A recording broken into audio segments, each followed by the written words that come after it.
अनेक भाजीपाला उत्पादक शेतकरी वांग्याचं पीक मोठ्या प्रमाणावर घेतात। डिसेंबर-जानेवारी महिन्यामध्ये उन्हाळी वांग्याची लागवड केली जाते। सध्या या वांग्याची रोपं तयार करण्याचं काम सुरू आहे। या काळात शेतकऱ्यांनी नेमकी कोणती काळजी घ्यावी आपण पाहूयात। वांग्याचं पीक सगळ्या प्रकारच्या हवामानात येतं।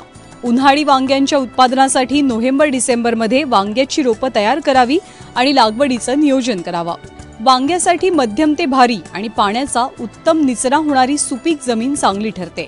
या पिकासाठी दमट हवामान पोषक ठरतं। थंड वातावरणात फळाच्या वाढीवर, गुणवत्तेवर आणि उत्पादनावरती परिणाम होतो। वांग्याच्या लागवडीसाठी कृषी विद्यापीठांनी विकसित केलेलं यशवंत, जयंत, सम्राट, कृष्णा, प्रगती, फुले हरित, अनुराधा, पुसा, पर्पल लॉग, अर्का नवनीत आणि विजय हे वाण उपलब्ध आहेत।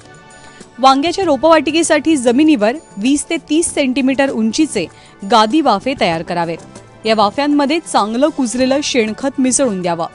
वांग्याच्या बियाणाच्या पेरणीपूर्वी त्यावर बीज प्रक्रिया करावी, म्हणजे मग रोपांमध्ये मानमोड आणि मर रोगाचा प्रादुर्भाव होत नाही। 1 एकर लागवडीसाठी वांग्याचं 250 ग्रॅम बियाणं पुरेसं ठरतं। रोपं 10 ते 12 सेंटीमीटरची आणि 3 ते 4 पानावर आल्यास ही लावणीसाठी योग्य समजावीत। वांगी हे अधिक कालावधीचं पीक असल्यानं पुनर्लागवडीच्या जमिनीमध्ये खोलवर नांगरट करून घ्यावी। शेणखत देऊन कुळवाच्या 2 ते 3 पाळ्या घ्याव्यात। सोबतच एकरी 20 किलो नत्र, स्फुरद आणि पालाश द्यावा। लागवडीनंतर काही दिवसातच पिकात तणांचा प्रादुर्भाव दिसतो, यामुळे पिकाच्या वाढीवर परिणाम होतो। यासाठी खुरपणी आणि कोळपणी करून तण नियंत्रण करावं। खुरपणीच्या वेळी झाडाच्या बुंध्यास मातीचा आधार द्यावा। पाण्याच्या नियोजनासाठी शक्यतो ठिबक सिंचन पद्धतीचा वापर करावा। ब्युरो रिपोर्ट, एबीपी माझा।